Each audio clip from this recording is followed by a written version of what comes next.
Bienvenidos. Estamos en Marcialidades, la revista que se lee con los oídos. Soy Marcia Brambila y en este espacio hablaremos de espectáculos, teatro, arte y todo lo que me encuentre por ahí. Comenzamos.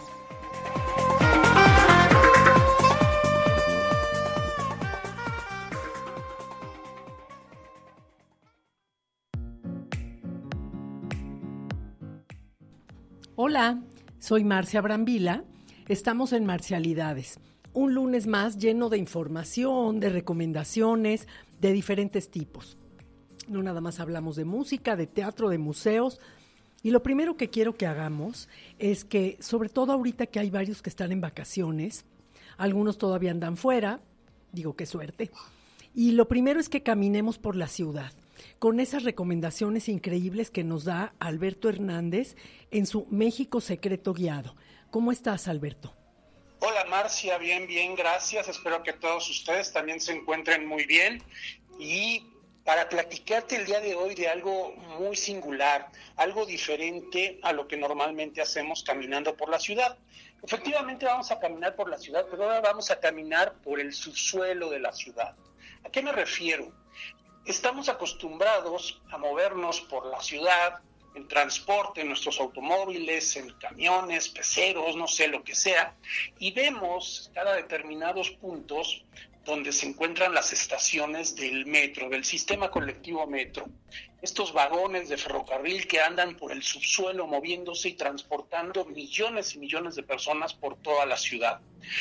Lo que poco sabemos es que cada una de estas estaciones se identifican obviamente con un nombre, con un color, que es el color de la línea, y con un pequeño dibujito o pictograma.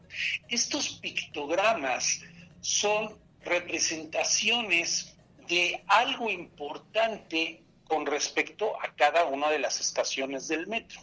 Es decir, cada uno de estos dibujitos nos está haciendo alusión a un monumento que está cerca de la estación, un evento histórico que pasó en esa zona de la ciudad, alguna construcción peculiar de ese entorno en donde se encuentra esa estación. Vamos a platicar, solo como ejemplo, algunos de los que yo he comentado en la página de México Secreto Guiado, que son, por ejemplo, la estación de Xola. La estación de Xola, que pertenece a la línea 2 del metro y que es la línea de color azul, está muy cerca del viaducto Miguel Alemán.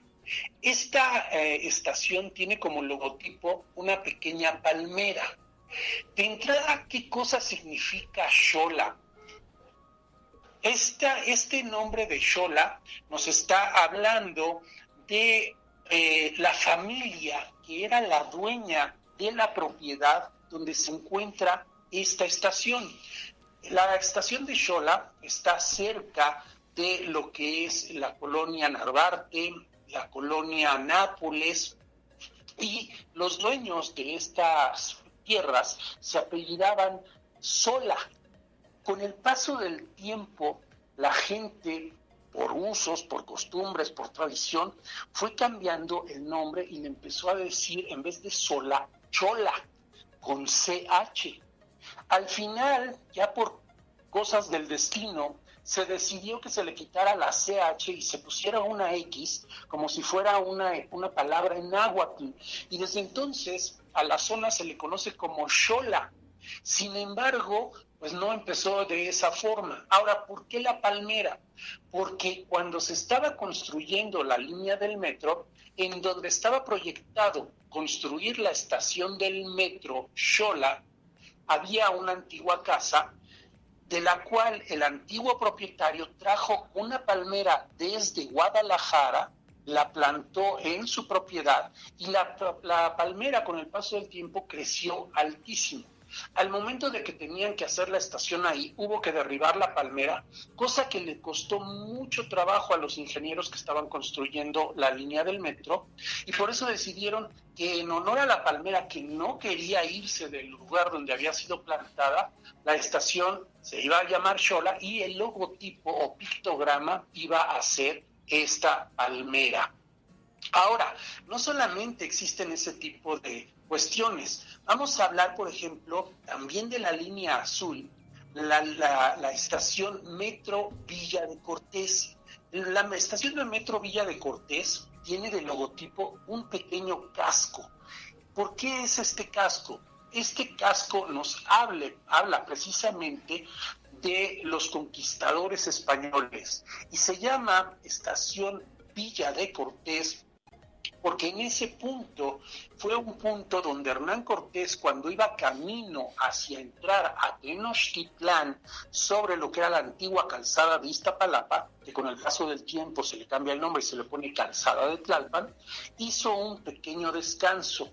Y en ese pequeño descanso, los soldados y la gente que lo acompañaba se fue acostumbrando a que ese era un punto donde se podía descansar y se podía poner una especie de pequeño parador. Este pequeño parador se transformó después en un pequeño poblado y por eso a ese poblado se le llamó Villa de Cortés. Por eso es que el logotipo de esta estación es un pequeño casco de color azul. Ahora, por ejemplo, en la zona de Lindavista tenemos la estación del metro Lindavista que pertenece a la línea 6, que es de color rojo. Y esta tiene una especie como de construcción, como de ermita. El pictograma es como una ermita o una especie como de templo o iglesia que está haciendo alusión a una construcción muy importante que es el templo de San Cayetano, que se encuentra a unas 5 cuadras de donde está la estación del metro. Este templo de San Cayetano es un templo que se encuentra a la mitad del camino hacia la Basílica de Guadalupe. Y es un templo que ha sido muy socorrido principalmente por todos los habitantes de la zona de Lindavista. Podríamos decir que es el emblema de la zona de Lindavista. Por eso es que se decidió poner en esta estación de la línea 6, que es de color rojo, ese pequeño templo. Hay una estación muy singular que es la del Metro Centro Médico. Este Metro Centro Médico es la intersección de dos líneas, la línea 9, que es de color café, y la línea 3, que es de color verde olivo. El emblema de la estación Metro Centro Médico es una especie como de bastón que en la parte superior tiene alas y tiene 2 víboras o serpientes que están enredadas alrededor de este bastón. Este emblema es el emblema de los médicos. Como la estación está precisamente en el Centro Médico Nacional, se decidió colocar este emblema. Y este emblema es un emblema muy peculiar porque viene desde la historia, desde la historia antigua, en la época de los griegos y de los romanos, porque era el bastón que se le conocía como esculapio. Este esculapio era el bastón que utilizaba el dios Hermes o Mercurio. Y el dios Hermes o Mercurio utilizaba precisamente, era el dios que se encomendaba a la gente que se enfermaba. Esto decidió también que este emblema de este pequeño bastón se colocara dentro de lo que es la línea 9 y la línea 3 del metro. Así como estas estaciones, hay muchas otras, como es el caso de la línea 7, que es la de color naranja, la que se encuentra en Polanco, y el logotipo de la estación del metro Polanco es una pequeña torrecita. Esta torrecita tiene un pequeño reloj en la parte superior. Este emblema, que no está nada cerca de la estación del metro, es un emblema muy reconocible en Polanco. Nos habla primero que nada de la arquitectura neocolonial o californiana que imperó en la zona de Polanco durante los años 30 y 40. Y en uno de los parques más importantes, que es el Parque Abraham Lincoln, o Parque Polanco, como también se le conoce, o el Parque de los Espejos de Agua, en uno de las laterales de este parque se encuentra una torrecita que se le conoce como la Torre del Reloj. Esta Torre del Reloj tiene efectivamente un reloj que marca las horas puntualmente y en la parte inferior hay una galería de arte donde normalmente la alcaldía Miguel Hidalgo monta pequeñas exposiciones dentro de lo que es la torre del reloj. Por eso, cuando se construye la línea del metro color naranja, se decide poner este emblema que es una pequeña torrecita de reloj en lo que es el metro Polanco. Como esto, hay muchísimas estaciones del metro, todas ellas con su distintivo pictograma para cada una de ellas, que nos hablan de diferentes sucesos, historias, y te voy a comentar una última, que es, por ejemplo, el caso de la línea 3, que es la línea verde, y ahí vamos a encontrar el Metro Etiopía Plaza de la Transparencia. Este Metro Etiopía Plaza de la Transparencia, originalmente nada más era Metro Etiopía. Ahí el logotipo era la cabeza de un león. Esto nos estaba haciendo alusión a que cuando se construyó esta línea, en la parte de arriba había una plaza muy grande que era la Plaza de Etiopía. Y esta Plaza de Etiopía se llamaba así porque el emperador de Etiopía, Haile Selassie I, vino a México, visitó esta plaza y se le puso en su honor como una deferencia Plaza Etiopía a este sitio. En Etiopía, este mismo emperador decidió poner una plaza que se iba a llamar Plaza México. Entonces era una especie de hermandad entre el país de Etiopía y México. Posteriormente en este lugar se construyó el edificio que al día de hoy alberga lo que es el Instituto de la Información. Y esto lo que hace es que precisamente se le llame o se le agregue a este logotipo una especie como de letra I de información y se le cambia el nombre a Plaza Etiopía, Plaza de la Transparencia. ¿Por qué? ¿Por qué transparencia? Porque el Instituto de Acceso a la Información lo que hace es precisamente enseñarle a todo el pueblo de México toda la información referente a los actos de gobierno y a los gastos de gobierno dentro de su ejercicio de la autoridad. Entonces, como podrás ver, no solamente hay historia antigua en edificios viejos o en iglesias, sino que también en construcciones nuevas, como sería la línea del metro, nos va contando y nos va narrando historias poco a poco según nos vamos moviendo en las diferentes líneas y estaciones del metro. No sé si tú estabas enterado de este tipo de curiosidades metronómicas, llamémosle así, Marcia. Pues la verdad no, sí me había llamado la atención esa simbología en las diferentes estaciones, pero pues no conocía, es muy interesante siempre lo que tú dices. ¿Y sabes por qué se pusieron estos dibujitos? Es muy interesante también esa historia, porque cuando se construye el metro a principios de los años 70, finales de los 60, mucha de la población en México seguía siendo analfabeta. Y para que se pudieran mover en el nuevo sistema de transporte que era el metro y no se confundieran si no sabían leer, decidieron poner precisamente estos logotipos, estos emblemas, para que la gente supiera, me tengo que bajar en donde yo vea que está el aguilita.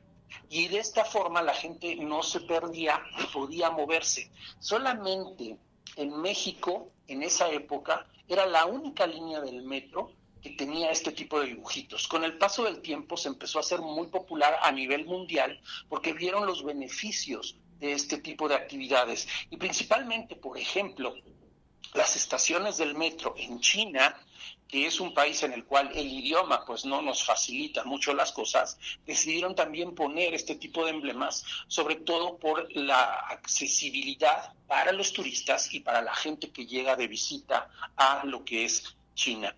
Entonces vemos que todo tiene su razón de ser, todo tiene su historia, y eso es lo bonito de conocer nuestra ciudad, conocer nuestras tradiciones, conocer nuestro folclore dentro del país. Te quiero comentar que este sábado voy a tener, en sábado de Pascua, en sábado primaveral, un recorrido presencial en la zona de San Ángel. Para la gente que no ha ido, que no conoce bien o que simplemente tiene ganas de pasarse un día diferente, nos puede acompañar a San Ángel Remanso de Paz este sábado a las 10 de la mañana. Toda la información y todas las reservas están siendo recibidas en la página web de mexicosecretoguiado.com, en la página de Facebook México Secreto Guiado o en la página de Instagram México Secreto Guiado. Es un recorrido muy fresco, muy agradable, muy pintoresco, lleno de historias, de tradiciones, de leyendas, de callejones, de flores, de fuentes. Yo creo que le va a gustar a la gente. Pues muchísimas gracias, Alberto, siempre por tus recomendaciones. La gente que te siga en México Secreto Guiado, que es muy interesante. Yo ya fui a ese recorrido y es muy, muy bonito. Y bueno, te agradezco toda tu información y el próximo lunes a ver qué novedades nos tienes. Claro que sí, con todo gusto. Cuídense. Muchísimas gracias. Hasta luego. Pues siempre caminar por la ciudad con Alberto resulta interesante. La verdad es que que acaba de platicar de San Ángel es muy, muy bonito. Y ya que uno está allá, pues encuentra lugares y recomendaciones de dónde comer y siempre resulta uno con un beneficio. Y bueno, quiero presentarles un libro de una persona que se llama la doctora Juanita Ulloa.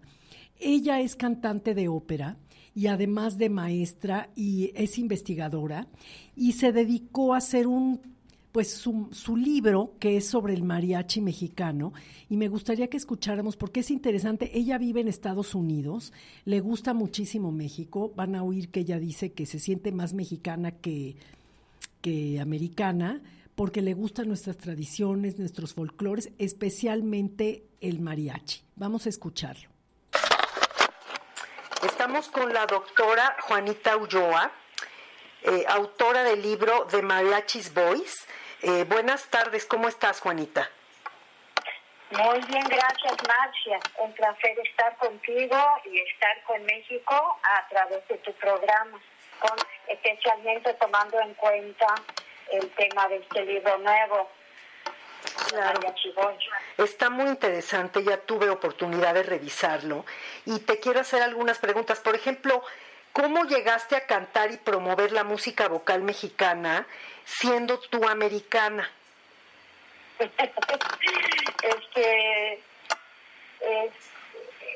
Realmente ha sido muy impactante en México para mí por muchas razones.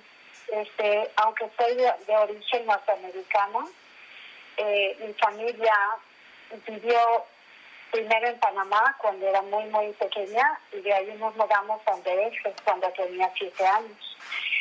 Y me quedé allí hasta la universidad. Me mandaron por primera vez a los Estados Unidos y me sentí más mexicana que norteamericana porque fue un impacto cultural muy fuerte para mí. Aunque mi origen es supuestamente de los Estados Unidos. Así que decidí que México era mi país y decidí estaba estudiando la música en la universidad en los Estados Unidos y noté que México no entraba en las discusiones de grandes compositores, de gran música, y yo sabía que la música mexicana era tremenda y eso me impactó un poquito, que no encontraba libros. Esto fue hace más de 20 años y decidí pues trabajar en eso. Me puse a cantar la música mexicana, a estudiar lo clásico y a hacer hacer la carrera normal que hace la gente en la música en la universidad y el posgrado, pero cuando llegué al posgrado en UC Berkeley, les dije que quería estudiar el perito en lo mexicano y lo latinoamericano y me dijeron pues no tenemos cursos, no existen. Y entonces me fui a buscar libros y no había libros. Y eso ya pues me dejó muy clarito lo que tenía que hacer. Y tenía ganas de cantar esa música, lo canté, lo estudié, saqué 7 discos, primero de música bilingüe, promoviendo el español para la gente, que para gente de muchos países, ¿no? Pero para que no, también para que los mexicanos y norteamericanos no vayan a perder el español, ni dejar de saber la importancia de la cultura mexicana. Y todo eso me llevó a realizar un doctorado donde descubrí muchas cosas. O sea, descubrí que tenemos la primera ópera ranchera mexicana y documento eso en el libro nuevo. Fue hecho en Jalisco en 1929 con un maestro, Antonio Gómez Zamba. Así que cosas históricas me interesaron también. Me quedé muy impactada con el gran papel de la mujer en la música mexicana. Sin embargo, muy poco se ha escrito sobre ese tema. Eso es lo que te iba a preguntar exactamente. Ese es que además yo ya revisé tu material y tienes mucha investigación de autores, de compositores, de cantantes rancheros. ¿Qué me dices de la importancia que se le da a la mujer compositora y a la cantante ranchera? Yo me quedé sorprendida con lo poquito que había históricamente en cuanto al reportaje.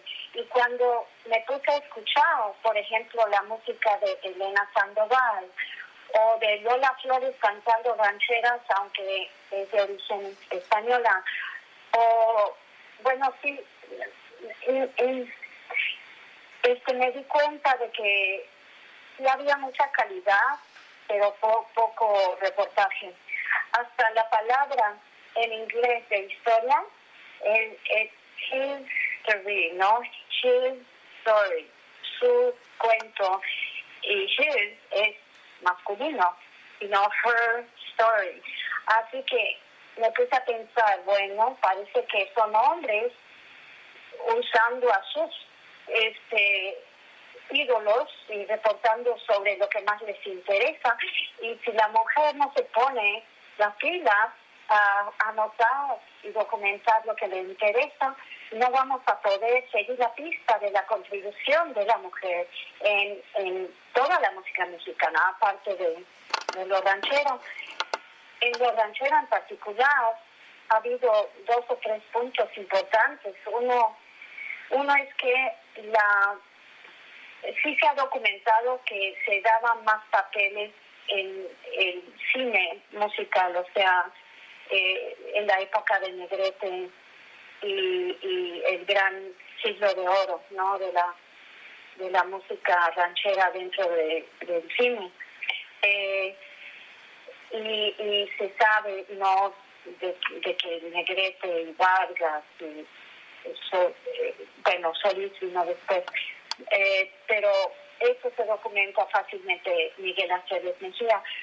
Pero se mencionan las mujeres, Lucha Reyes, Amalia Mendoza, etcétera, Flor Silvestre, pero tienen que reconocer que no se les dio la misma cantidad de papeles y se les juzgaba por no ser así lo suficiente bello, o sea, bonito. Y en cambio, muchos de los hombres, o sea, si cantaban bien, no importaba cómo se veían. ¿Me explico, no? Sí, eso está interesante. ¿Tú crees con esta investigación que has hecho que en la actualidad esto está cambiando? Es decir, que a las mujeres se les está dando ya un papel importante en el ámbito del ranchero. Sí creo que está mejorando. Y más que nada en los Estados Unidos, y menos en México. Y sí puedo mencionar, por ejemplo, se celebró un funeral de Vicente Fernández hace apenas, no sé, 2 años, 1 año, 2 años, y el funeral se pasó en YouTube y horas de mariachi cantando una música tremenda, ¿no? Y después de 2 horas dejé de mirar porque no había visto ni una mujer. Ah, sí, Y qué dije, bárbaro. ay, qué triste que no ha cambiado. En cambio, en los Estados Unidos, la manera que lo han abierto ese camino es que en la escuela hay cada día más programas, aunque sea, pues comienzan con un club de mariachi y organizan un grupo, poco a poco dan un crédito, una unidad por tocar en ese mariachi, y luego los presidentes de la universidad poco a poco se dan cuenta que pueden ir y a sus eventos especiales y tocar para la directiva o qué sé yo, y así se van armando programas, y eso da accesibilidad a la mujer a que tomen los cursos. Y me ha tocado, aparte de cantar, me ha tocado impartir cursos como profesora de canto en varias universidades en Texas, donde sí tienen programas fuertes de mariachi, hasta una licenciatura en mariachi, hasta una maestría en mariachi, y ya tienen desarrollado cursos de historia de mariachi, cursos de arreglos, cada instrumento, y yo daba la voz, y también cursos de historia. Y allí ahora hay, diría, casi 60% de los integrantes son mujeres, así que están ya mucho mejor capacitadas que antes, pero sigue claro que a veces hay gente juzgando por cómo se ven y no cómo suenan, así que tenemos que lidiar todavía con eso. Y conectado a lo que has preguntado, quisiera responder con una respuesta pedagógica musical como profesora. Noto que cuando yo voy a una escuela para ayudar a un profesor de mariachi, les pregunto qué es lo que más necesitan, y siempre me contestan: ayúdame a capacitar a las mujeres. ¿Qué les parece el libro de Mariachis Boys, con todo lo que está diciendo la doctora Juanita Ulloa, de lo que hay en Estados Unidos en relación a los mariachis? Ella dijo licenciaturas, maestrías, cursos. Ella imparte, ella es maestra además, imparte clases, porque la forma de cantar la música de mariachi, de los hombres y de las mujeres, pues es muy distinta. Entonces, a todos los que quieran conseguir este libro, que la verdad está muy interesante, pueden buscar The Mariachis Boys en Amazon o Oxford University Press. Ahí lo pueden encontrar. Y pueden seguir a Juanita Ulloa también en su Facebook. Es una mujer muy interesante, con muchísimo talento, canta muy bonito y escribe también. Creo que les va a interesar a todos los que les gusta la música seguirla. Y bueno, con esto me voy a unos comerciales y regresamos con muchísimo más información.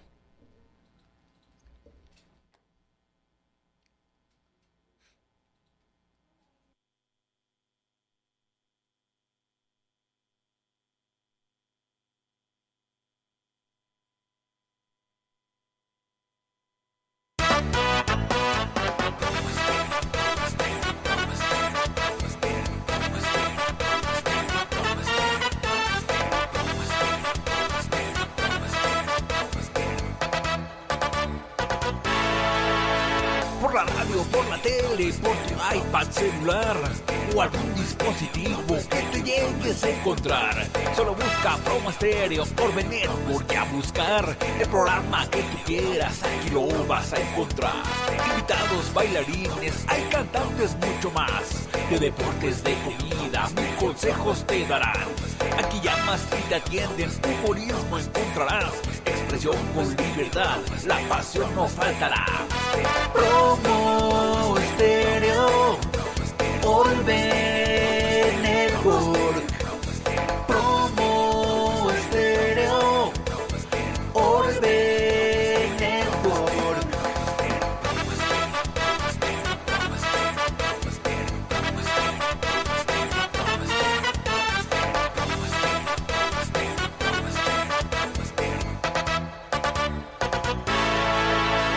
en familia, con cariño, todos juntos, vamos ya. Tú en tu carro, yo en la casa. Mañana se podrá. Regresamos aquí en Marcialidades. Acuérdense que yo soy Marcia Brambila y vamos a hablar de una obra de teatro que resulta muy interesante. La obra se llama Esperando, de Isaac Richter, que es el autor. ¿Cómo estás, Isaac? Hola, muy bien, muy bien. Aquí estoy muy contento de estar hablando contigo.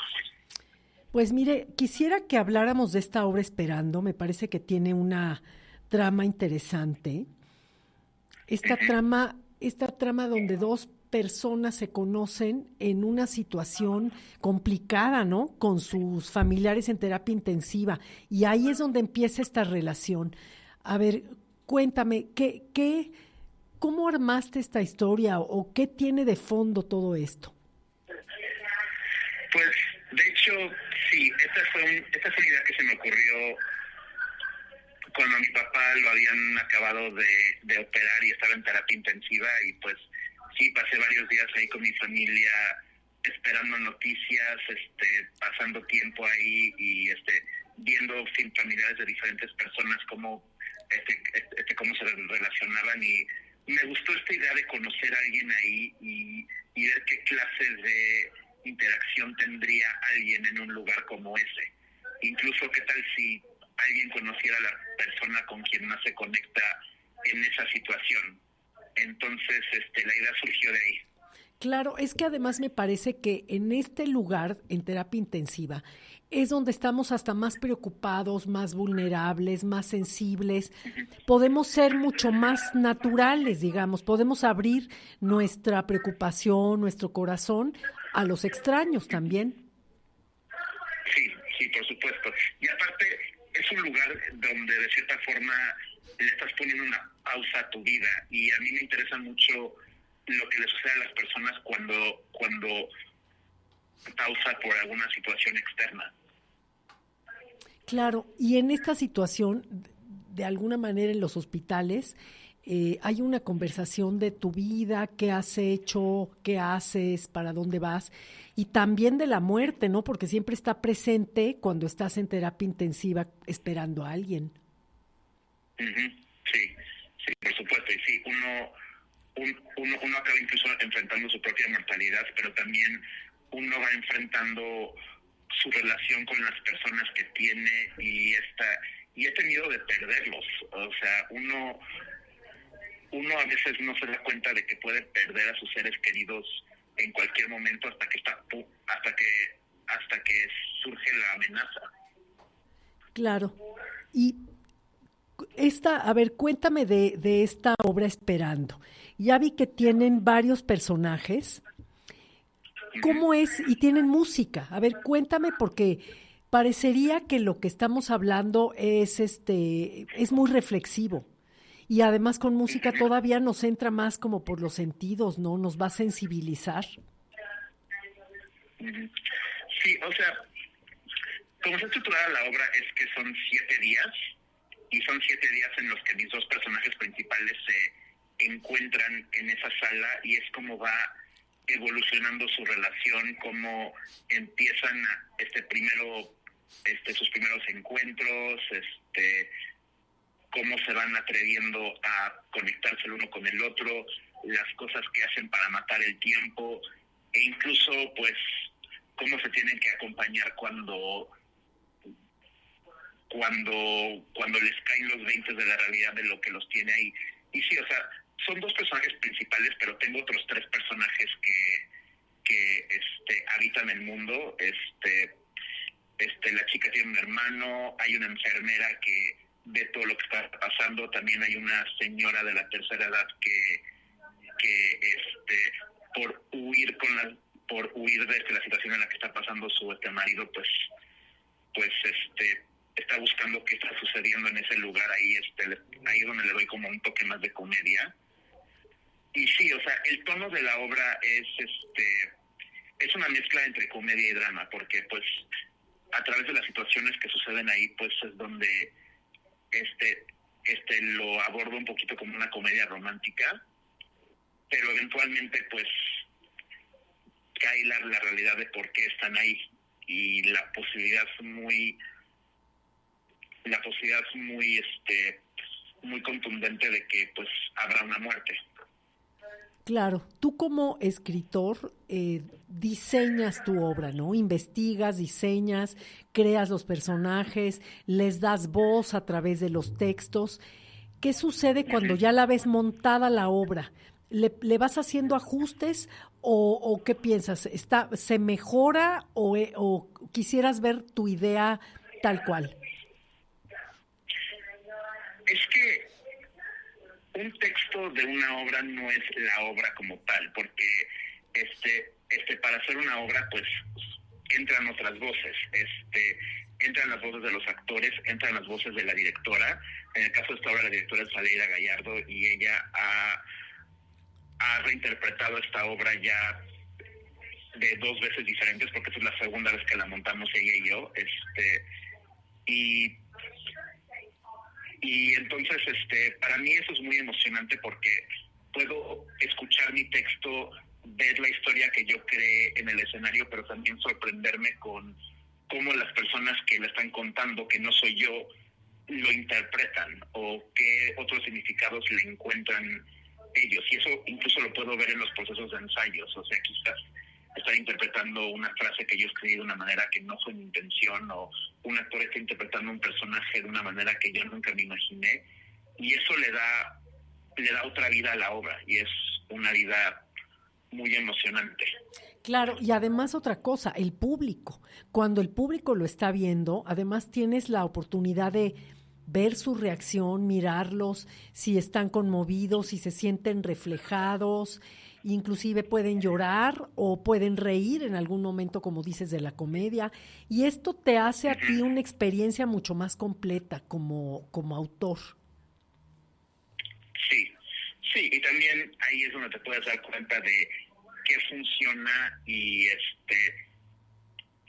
qué responden más, y pues, y sí, también ver qué significa la obra para cada miembro del público. Sí, qué interesante. Pues estamos hablando de Esperando. Está en el Foro Contigo América, Arizona 156 en la Nápoles. Se presenta los jueves a las 20:30 horas. Y los boletos pues pueden adquirirlos en Boletópolis, y también tienen ahí una taquilla en el Foro Contigo América. Sí, el mismo día, si llegan, pueden conseguir los boletos en taquilla.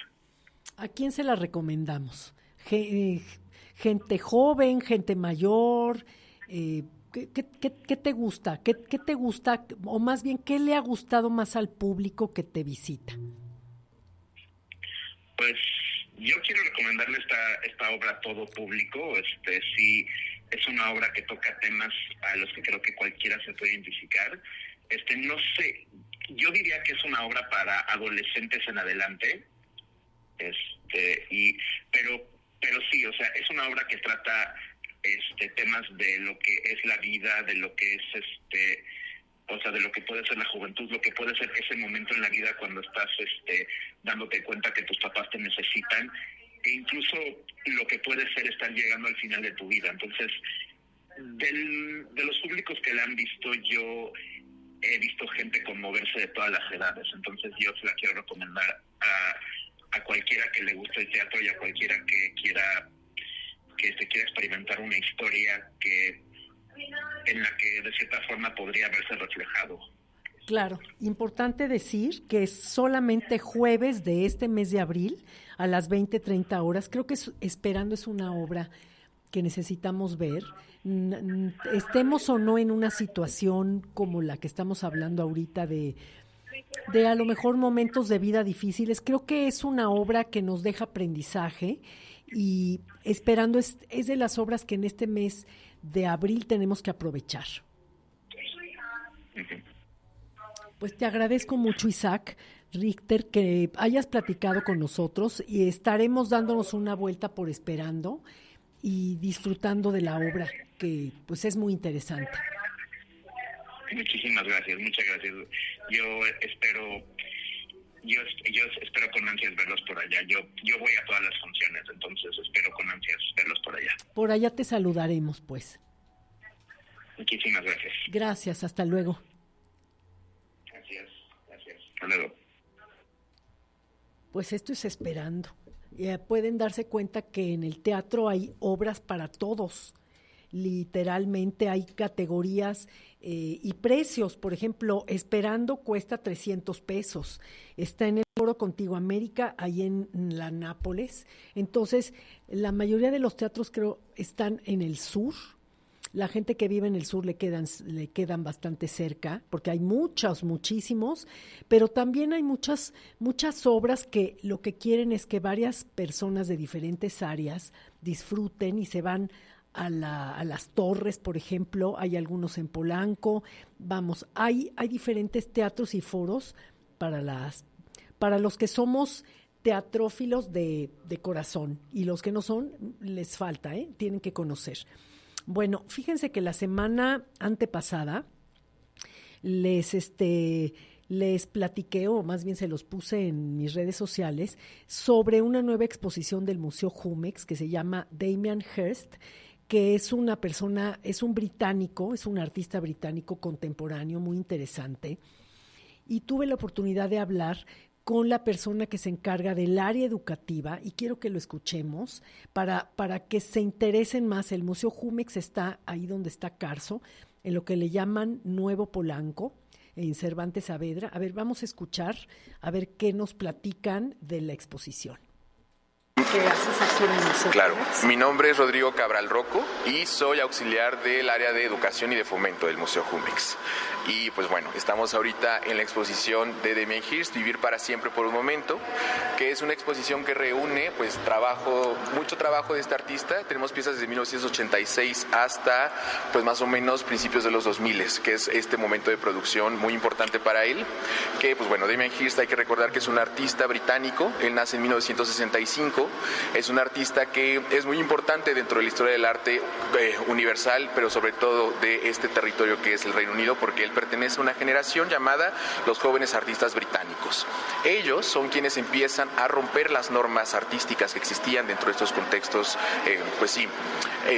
artísticos, culturales particulares de esta zona geográfica. Es una generación que podemos entenderla como de ruptura, que pues empiezan a transformar los cánones de representación y utilizar materiales que pues bueno, en un primer momento son materiales no convencionales a lo que uno piensa normalmente de lo que lo que es arte, ¿no? Él empieza a utilizar materiales que empiezan a ser transgresores, ¿no? En este sentido, pero pues bueno, orientado como a diferentes cosas también. Tenemos de sus primeras piezas, como en el caso de Boxes de 1986, que es es un conjunto de cajas que él arma y que muestra, que están exhibidas ahorita en la galería número 3, que pues bueno, desde ahí podemos empezar a trazar cuál ha sido el proceso también artístico que tiene Damien Hirst. Dentro de esta exposición tenemos un programa público que acompaña con diferentes actividades esta exposición, sobre todo para enriquecer las discusiones que puedan suceder también dentro de esta exposición, y también para orientar a los públicos en diferentes perspectivas y acercarlos al arte contemporáneo, ¿no? Que es principalmente nuestra principal vocación. Tenemos actividades para infancias, ¿no? Que son denominadas mini domingos. Normalmente son a las 11 de la mañana. Las fechas las pueden consultar en la página del museo, porque son diferentes a lo largo de estos 5 meses y medio que dura la exposición. Tenemos un programa para adolescentes y jóvenes, que dentro de estos proyectos hay un programa que se llama Todo lo que siempre quisiste saber de arte contemporáneo, que justo lo que está buscando, ¿no? Que acercar a estos nuevos públicos a este tipo de producción y que resolvamos sus dudas también que tengan sobre este tipo de elementos que vemos a lo largo de la exposición. También, para público general tenemos diferentes actividades, tenemos mediaciones para artistas, que invitamos a diferentes artistas contemporáneos que creemos que pueden tener algún tipo de conexión con el trabajo de Damien Hirst, o que su misma práctica también aborda algunos elementos que Hirst reflexiona, y es una mediación para público que puede ser una actividad en salas del museo, puede ser un taller, puede ser un performance, o sea, es diferente también la perspectiva que cada artista trae a estas mediaciones. Ay, qué padre, o sea que hay que estar pendientes sí. de la página. De la página del museo y del Instagram. Todas las semanas se suben las actividades semanales que van a ocurrir en el museo. Entonces, si tienen alguna duda sobre estos programas y demás, pueden consultarlo también en la página del museo y en el Instagram. Y importante que es gratuito. Todo es totalmente gratuito. El acceso al museo es gratuito, las actividades son gratuitas, las conferencias que vamos a tener también son gratuitas. Todo lo que tenemos aquí en el museo es gratuito, de las actividades y el ingreso también. ¿Todo actividades de día o también algunas de tarde, noche? Hay algunas que son en la tarde, por ejemplo, estas de mediaciones con artistas. Hay otro poquito que son intermediaciones, que estamos vinculándonos con otros museos que pueden aportar discusiones a lo que sucede también aquí, como por ejemplo el Museo Nacional de Antropología y el Palacio de Medicina el Museo del Palacio de Medicina de la UNAM, ¿no? Que son estas dos instituciones que, si bien sus discursos curatoriales giran en otras cosas, pero pueden aportar a la discusión que Hearst también entabla, ¿no? Con estos temas que él tiene, ¿no? ¿Algo más que nos falte decir? Pues que les esperamos, que estamos muy felices de recibirles y que pues esta exposición va a estar desde el 23 de marzo hasta el 25 de agosto de 2024. Pues Damien Hirst es una exposición interesante ahí en el Museo Jumex. El Museo Jumex siempre nos presenta exposiciones contemporáneas disruptivas y Damien Hirst es uno de ellos. Tiene 57 obras de diferentes formatos. Hay instalaciones, hay esculturas, hay pinturas. El tema de las instalaciones es que son enormes las esculturas. Son las instalaciones y las esculturas. El Museo Jumex es un museo con unas áreas muy grandes, unas paredes muy altas, son pintado todo de blanco, entonces hay muchísimo espacio que está ocupado. Hay algunas exposiciones o algunas de los artes que son de los más relevantes. Por ejemplo, hay unas gabinetes de medicina, son unos muebles llenos de empaques de medicina, porque mucho de lo que habla esta exposición de vivir para siempre es como una contradicción entre la vida y la muerte y qué es lo que estamos haciendo para seguir viviendo y cómo vamos venerando a la muerte de alguna manera, ¿no? Entonces, hay una parte donde también hay, digamos, animales reales disecados, es la parte que le dicen de historia natural, entonces podemos ver a un enorme tiburón adentro de una pecera, obviamente todo está disecado, pero es muy interesante verlo, es todo en azul. Hay unas partes donde están también como una colección de mariposas de diferentes colores, una parte donde hay ciertos insectos, paredes llenas de color, figuras que se mueven como un gallo o un círculo. Hay una parte también interesante donde son como placas, esas radiografías que nos sacamos cuando vamos. Y bueno, una de las que más luce se llama la Virgen Madre y es una escultura enorme que está justamente en la entrada del museo, que es de 10 metros, es lo que podemos ver desde afuera si pasamos por esa zona. Les digo que el Museo Jumex está ahí en lo que es, donde está el Grupo Carso, en la Nueva Polanco, digamos. Podemos pasar y ver esta escultura enorme, y llama mucho la atención. Hay a lo mejor habrá algún arte que les guste más que el otro, algunos objetos, pero la verdad es que resulta todo muy interesante. Hay una parte donde hay un cráneo que tiene, que está lleno de puros, parece diamantes. Entonces hay que ir siempre a los museos, yo creo. Siempre hay que ir con ganas de experimentar y de ver algo diferente. Nunca llegar con juicio o con prejuicio, sino a ver qué vamos a encontrar. Otro de los museos que visité este fin de semana fue el Museo de San Ildefonso, con reminiscencias de Picasso.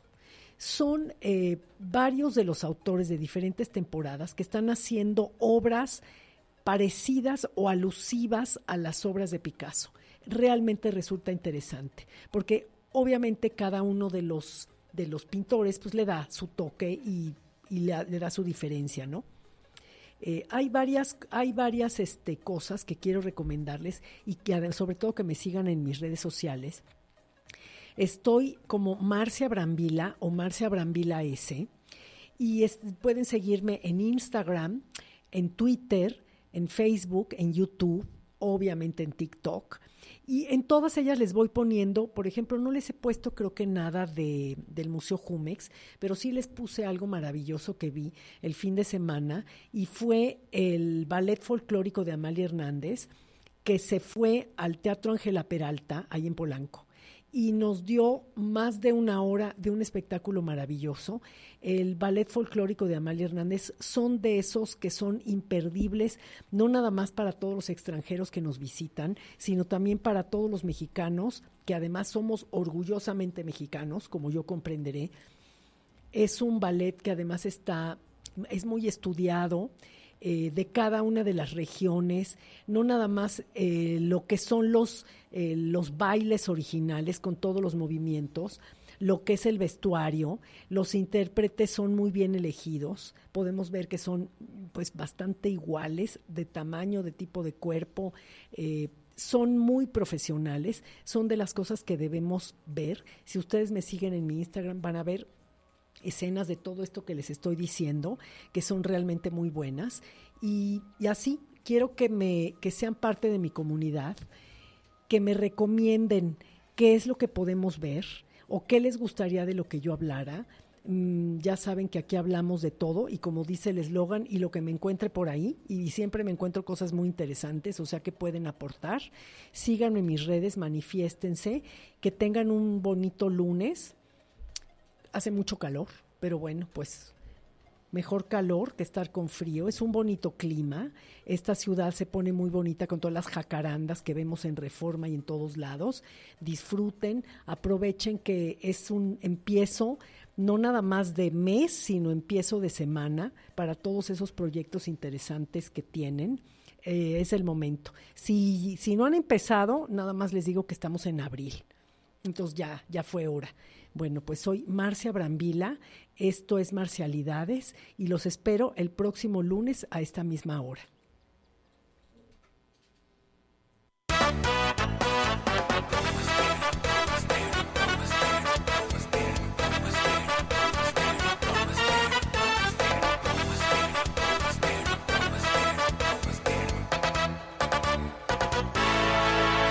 Por la radio, por la tele, por tu iPad celular o algún dispositivo que te llegues a encontrar. Solo busca Promo Estéreo por venir, porque a buscar el programa que tú quieras, aquí lo vas a encontrar. Invitados, bailarines, hay cantantes, mucho más. De deportes, de comida, mil consejos te darán. Aquí llamas y te atienden, humorismo encontrarás.